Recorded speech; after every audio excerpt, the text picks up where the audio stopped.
علیہ وسلم نے کیا فرمایا کہ گھر میں سنتے پڑھنا افضل. حکومت چاہتی ہے کہ جمعہ مختصر ہو، کوئی حرج نہیں ہے. ہم ان معاملات میں حکومت کے ساتھ معاون کہ اگر جمعہ مختصر کیا جا سکتا ہے، رسول رحمت صلی اللہ علیہ وسلم کی سنت دین شریعت سے مختصر ہو سکتا ہے. نبی علیہ السلام کی حدیث ہے، آپ نے فرمایا میرے صاحب میں بعض دفعہ ارادہ کر کے آنا کہ آج لمبی نماز پڑھاواں گا. جو نبی قرات میں شروع کرنا، کسی عورت کا پیچھے بچہ رو پڑتا ہے، میں محمد ارادہ تبدیل کر کے نماز کو مختصر کر دیتا ہوں. جب ایک بچہ رو پڑے تو نماز کو مختصر کیا جا سکتا ہے. تو کسی تکلیف میں، دکھ میں، پریشانی میں حکومت کسی اعلان میں نماز کو مختصر کر دیا، جمعے کو مختصر کر دیا، نماز کو مختصر کر دیا جائے. لیکن نماز پڑھی نہ جائے یا نماز کو روک دیا جائے یا مساجد بند کر دی جائے، یہ ہم جائز نہیں. بعض عرب ممالک علماء کرام نے فتاوے دیے وہاں پر کہ مساجد بند کر دی جائے اور وہاں آج جمعے نہیں ہو رہے. سعودی عرب جیسے عظیم ملک میں جمعہ بہت ساری مساجد میں نہیں ہو رہا، سوائے غالباً حرم کے کہیں جمعہ نہیں ہو رہا. وہاں سے فون آ رہے تھے کہ ہم کیا کریں، پاکستانی جو لوگ ہیں پوچھتے ہیں کیا کریں، جمعہ نہیں ہے اب نماز پڑھے کیا کریں. اور کئی ممالک میں بند کر دیے گئے. وہاں کے ہم اس کی نفی نہیں کرتے، وہاں علماء موجود ہیں، مجتہدین موجود ہیں، محدثین موجود ہیں. انہوں نے اپنے ملک کے حالات کے پیش نظر کوئی ایسی دلیل ان کو پائی ہوگی جس میں انہیں جواز ملا ہوگا اور انہیں حکومت کو یہ جناب اختیار دیا ہوگا یا مشورہ دیا ہوگا. ہمارے علماء اہل الحدیث کی کثرت کا یہی فیصلہ ہے، جمہور علماء الحدیث نے یہی فیصلہ کیا ہے کہ مساجد کو نماز کے لیے بند کرنا حرام ہے.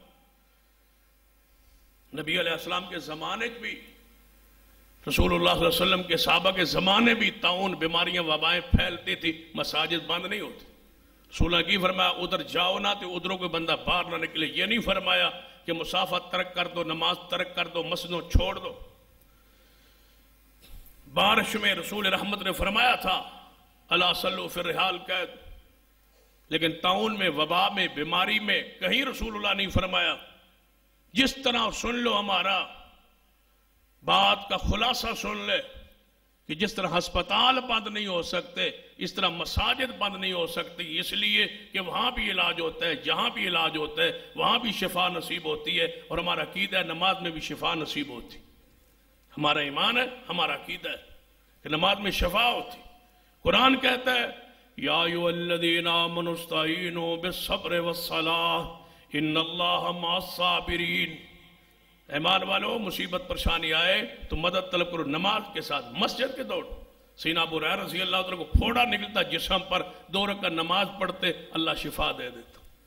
یہ جسم ہے اور روح ہے، جسمانی جسم کا روح اگر علاج ہسپتال میں تو ہمارے روح کا علاج مساجد اور نماز میں مختصر کیا جا سکتا ہے. مساجد نماز کو، جمعے کو، خطبے کو لے کر چھوڑا نہیں جا سکتا، مساجد کو بند نہیں کیا جا سکتا. یہ اسلام ہے، یہ دین ہے، اور انشاءاللہ یہ ہماری مساجد قیامت تک کھلی رہے گی. یہ ہماری شفا کے لیے، ہماری روحانیت کے لیے، ہمارا ایمان کا مسئلہ، عقیدے کا مسئلہ ہے. ہم اس کے بغیر زندہ ہی نہیں رہ سکتے. ہماری زندگی ہی مساجد کے اندر ہے، ہماری شفا مساجد کے اندر. اتنی بھی احتیاطی تدابیر ہے، اختیار کریں ہم اس کے ساتھ ہر معاملے. اگر پہلے اسلام کو یہ مساجد بند کرنے سے پہلے حمام بند کر دو، یہ حماموں پہ گند نہیں ہے. حمام دیکھ لیں، داڑھی جہاں مونڈی جا رہی، ایک ہی کپڑا صبح سے شام تک استعمال ہوتا ہے، ہر کے گلے میں پڑتا ہے، وہی حجامت کے لیے، وہی داڑھی کے لیے استعمال ہوتا ہے، وہی کینچی، وہی اس طرح سارا دن استعمال ہوتا رہتا ہے. چند وی آئی پی حماموں پہ کوئی ہوگا بڑے بڑے شہروں میں، ہمارے پورے ملک میں یہی حالت کیفیت اکثریت. وہاں گند پڑا ہے، کوئی روکنے ٹوکنے والے مساجد کی طرح بڑا غور. ہو سکتا ہے داڑھی منڈوانے سے کتنا وائرس ہو سکتا ہے، وائرس نہیں لگ سکتا. حرام ہے، گناہ ہے، کبیرہ ہے، اجتماع ہے. جب تک توبہ نہ ہو اللہ معاف نہیں کرے گا. انبیاء کی سنت، وزیر اعظم سے لے کر وزراء تک، مشیروں تک، سارے فوج، سارے سپاہ، پولیس، سب پر داڑھی فرض کر دی، لاگو کر دی جائے، ہو سکتا ہے کرونا وائرس داڑھی منڈوانے سے آ جائے، اس سے بچاؤ کے کوئی طریقہ نہیں ہے، یہ گناہ نہیں ہے اور کبیرہ گناہ نہیں ہے۔ اس کپڑے سے کتنی بچت ہوگی، کفایت شاری چاہ بسکٹ دے نالو ایک کفایت شاری نہیں، کتنے بلیڈ روزانہ چڑھتے ہو۔ اگر 22 کروڑ ہے تو 11 کروڑ مرد ہیں، اس کی میں جوان کتنے ہیں، داڑھی منڈوانے والے کتنے ہیں۔ اگر اتنے کروڑوں بلیڈ روزانہ بچے تو کروڑوں کی بچت ملک کو ہوگی اس گناہ کی وجہ سے جو ملک پر بوجھ۔ حمام تے دن بیٹھے ہوندے پورے سکون نال، مسجد میں کرونا لگتا ہے اور حمام پہ کچھ نہیں ہوتا۔ گناہ نہیں چھوڑتے ہو، نیکی چھوڑتے ہو۔ مسجد کے اندر آنا مت ڈرنا، اور یاد رکھنا، اور ہو سکتا ہے جو تکالیف پریشانی آگے بڑھ رہی، اللہ ہمارے ملک کو تمام اسلامی ممالک کو محفوظ فرمائے، لیکن جو کیفیت بڑھتی جا رہی، اگر یہ حالات آگے کی طرف جا رہے ہیں، مساجد کو نہ چھوڑنا، مساجد کی طرف اپنے توجہ کو اور بڑھا دینا، پاؤں کے ساتھ پاؤں جوڑ۔ بعض علماء نے یہ فتویٰ دیا ہے شرارت کے طور پر کہ پیروں سے پیر نہ جوڑو مسجد میں۔